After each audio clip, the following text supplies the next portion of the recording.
जीवन में कुछ नया पाने के लिए पुराने को जीवन से हटाना पड़ता है। अगर पुराना हमारे जीवन में होगा तो नयापन हमारे जीवन में नहीं आ पाएगा। कभी हम उस नएपन को संग्रहित नहीं कर पाएंगे, अपने पास नहीं रख पाएंगे।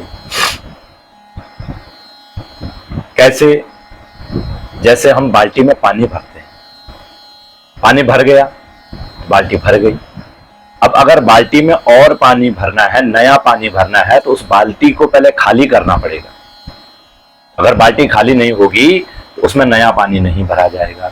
वह पानी क्या है, उसके ऊपर से निकल करके बाहर निकल जाएगा। ऐसे ही हमारा जीवन है। एक भक्त था, संत जी के पास गया, बोला महाराज जी मुझे ईश्वर दर्शन हेतु कुछ आप उपदेश दीजिए, कुछ उपदेश दीजिए कि जिससे मैं ईश्वर के दर्शन कर सकूं। तो रोज महाराज जी के पास जाता, महाराज जी रोज डाल देते, बोलते ठीक है कल सुनाऊंगा, कल सुनाऊंगा। अब एक दिन गया महाराज जी के पास, बोला कि नहीं महाराज आज कुछ भी हो जाए आप मुझे ज्ञान दीजिए, आप मुझे बताइए। तो महाराज जी ने ज्ञान दिया। ज्ञान देने के बाद में पूछा हाँ भाई कुछ आया समझ में? बोला महाराज बात तो आपने बहुत सही बोली पर समझ में कुछ नहीं आया, कुछ भी मेरे जीवन में नहीं आ पाया। तो महाराज जी ने बोला ठीक है कल दोबारा आना, मैं तुम्हें दोबारा ज्ञान दूंगा, पुनः एक नया ज्ञान दूंगा जिससे तुम्हारे जीवन में उन्नति होगी। बोला महाराज ठीक है। घर गए, दूसरे दिन आए और महाराज जी के चरणों में पड़ गए, महाराज आज मुझे कुछ ऐसा उपदेश दीजिए जिससे कि मैं ईश्वर का दर्शन कर सकूं। तो महाराज ने बोला देखो ऐसा है, जो आज तुम्हें ज्ञान देने वाला हूं जरा भारी भरकम है, हल्का ज्ञान नहीं है, बहुत भारी ज्ञान है। और ये ज्ञान यहां नहीं मिलेगा। वो सामने चोटी पर्वत देख रहे हो, उस पर्वत के ऊपर बैठ करके तुमको ज्ञान प्राप्त होगा, वहां मैं तुम्हें एक ज्ञान दूंगा और अवश्य में तुम्हें ज्ञान की प्राप्ति होगी। बोला महाराज ठीक है, ऊपर चले जाएंगे, क्या दिक्कत है, जाएंगे। तो महाराज जी ने कहा कि ऐसे नहीं जाना, वहां यहां पे ये कुछ रखे हुए हैं पत्थर, ये पत्थर भी ले जाने अपने साथ। तो बोले महाराज कोई बात नहीं, तैयार हो गया, ज्ञान की चाहत है, चलो। महाराज जी ने सर में जो है 6 पत्थर उसके सर में रखे और बोला चलो। अब चलने लगा, बड़ा उत्साह है, प्रारंभ का उत्साह बड़ा होता है ना। तो उस उत्साह में जो है वह चलने लगा। जब चलने लगा आगे गया, जैसी चढ़ाई पे चढ़ने लगा, बोला महाराज बोझ हो गया ज्यादा, कम करना पड़ेगा। तो महाराज ने कहा, बोला अच्छा कम करना है? बोला हाँ महाराज कम करना पड़ेगा।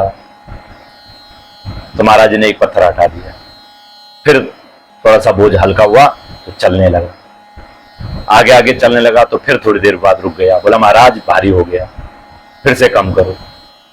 तो ऐसे करते करते करते करते आगे चलते चलते महाराज जी ने वो 6 के 6 पत्थर जो है उसके सर से हटा दिए। जब वह उस भार से मुक्त हो गया तो वह पर्वत की चोटी पे पहुंचा।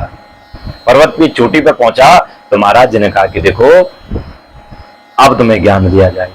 अब महाराज ने बताया कि देखो हमें अगर अपने जीवन में कुछ ज्ञान को ग्रहण करना है तो पहले पुराने बोझ को हटाना पड़ेगा। जिस प्रकार से तुम नीचे से ऊपर तक आते आते वह 6 पत्थरों को लेकर के यहां तक नहीं आ पाए, वह बोझ धीरे धीरे धीरे धीरे कम करते रहे।